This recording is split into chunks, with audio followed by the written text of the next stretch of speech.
नवंबर को सेना बुलाई गई, लेकिन दिल्ली पुलिस ने 4 नवंबर तक उसे गश्त नहीं करने दिया। गुरुद्वारों के अंदर से खींच कर लोग मारे जा रहे थे। दिल्ली से पंजाब जाने वाली रेलगाड़ियों से उतार कर सिखों की गर्दनें उतारी जा रही थी। दिल्ली पुलिस ने 3 दिन लगातार ये कत्लेआम करते रहे और दिल्ली पुलिस जो है मूक दर्शन बनी रही। उसने रोकने का भी प्रयास नहीं किया, एक गोली नहीं चलाई, किसी को डंडा नहीं मारा, किसी को बंद नहीं किया। सिखों ने जान बचाने के लिए केश कटवाने शुरू किए, पगड़ी तक उतारी, लेकिन लोकतंत्र के हत्यारे नरसंहार की प्रस्तावना को अंतिम अध्याय तक ले जाना चाहते थे। 100, 200, 500, 1000, 2000, 3000 हिंदुस्तान की राजधानी राक्षसों के हवाले थी। 30 साल से सिर्फ और सिर्फ बातें होती रही हैं और कुछ भी नहीं हुआ है। सज्जन कुमार, ललित माकन, HKL भगत और जगदीश टाइटलर की चौकड़ी रात भर अपने काम में जुटी हुई थी। इस चौकड़ी की पूरी कहानी भी दिखाएंगे आपको। जरा सोचिए, वोटर लिस्ट और राशन लिस्ट से खोज कर सिखों के घर पहचाने जा रहे थे। हर शिनाख्त के साथ 2 गर्दनें उतरती, एक आदमी की और दूसरी लोकतंत्र की। उन 8 दिनों में 8000 मौत मरा हिंदुस्तान। लाखों के घर कौड़ियों में बेच कर भाग रहे थे सिख, मालूम नहीं कहां। संविधान से मिला जीने का मौलिक अधिकार अनुच्छेदों और धाराओं के बीच अपनी मौत मर रहा था। कोई नहीं था जो किसी को रोक लेता।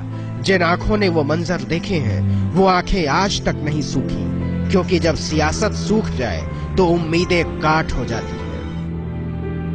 कितनी अजीब बात है कि हजारों गवाहियों के बावजूद सब के सब बच गए। सफेद पोश बच गए, सियासत बच गई, सिपाही बच गए, सल्तनत बच गई, लेकिन इन सब के बच जाने की शर्त सिर्फ इतनी थी कि यह मुल्क मर जाता, और वो मर गया। ये वो सजाए मौत है जिसके फंदे में हम सब की गर्दनें हैं, इतिहास की भी और भविष्य की भी। आप क्या कहते हैं? आज तक ब्यूरो। राहुल गांधी ने अपने इंटरव्यू में कहा कि कांग्रेस ने अपनी तरफ से दंगों को रोकने की कोशिश की थी, लेकिन अगर उस वक्त के बयानों पर गौर करें तो राजीव गांधी ने कहा था कि जब बड़ा पेड़ गिरता है तो धरती हिलती है। 25 साल बाद मनमोहन सिंह ने माफी मांगी। राहुल गांधी ने यह कहा कि मुमकिन है कांग्रेस के कुछ लोग उन दंगों में शामिल रहे। इन 30 सालों में 9 प्रधानमंत्री बने, लेकिन अफसोस कि सियासत के दायरे में इंसाफ किसी को नहीं मिला। हमारा बच्चा जानता है। टाइटल को, सज्जन कुमार को फांसी आनी चाहिए। उसको भी अरेस्ट करें और उसको भी सजा दें, उसको भी फांसी दें।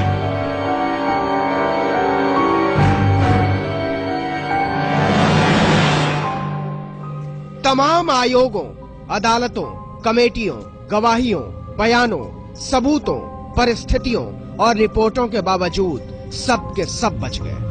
सत्य की तमाम खोजों के कोलंबस अंत में सियासत की मौत मरे। 84 में जिंदा बच गई बिरादरी की सांस तो चल रही थी, लेकिन मर वो भी गए थे इंसाफ के इंतजार की मौत। कुछ बच गए और कुछ बरी हो गए। सज्जन कुमार भी, जगदीश टाइटलर भी, ललित माकन भी और HKL भगत भी। कानून की सत्ता ने पीड़ितों की नजरों को गवाही मानने से इनकार कर दिया था।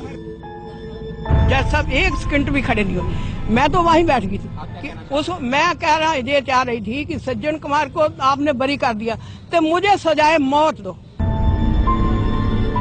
कांग्रेस सच से भाग रही थी। दिसंबर 1984 में दिल्ली पुलिस के ACP वेद मारवा को सिखों के कत्लेआम की जांच का जिम्मा सौंपा गया, लेकिन सरकार को पता चला कि मारवा सच को लेकर कुछ ज्यादा ही गंभीर है। इसीलिए मई 1985 में उन्हें हटाकर जस्टिस रंगनाथ मिश्रा को लगा दिया गया। 86 में रिपोर्ट आई, और रिपोर्ट क्या थी? एक भद्दा और भयानक मजाक। जस्टिस रंगनाथ मिश्रा ने सारे अफसरों और नेताओं को क्लीन चिट दे दी और लिखा, किसी का नाम लेना आयोग का मकसद नहीं था, इसके लिए 3 अलग से कमेटियां बनाई जाएं। दुर्भाग्यपूर्ण है, ये देश के इतिहास पर कलंक है।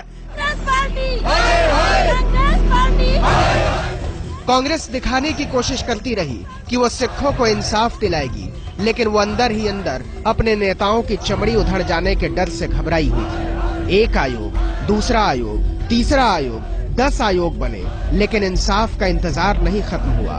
और 2007 में इंसाफ तब हुआ जब सीबीआई ने जगदीश टाइटलर के खिलाफ सारे मामले बंद कर दिए। 21 years, 7 commissions sat. Not one commission even took my name. Not one. Even till today, there is no FIR against me.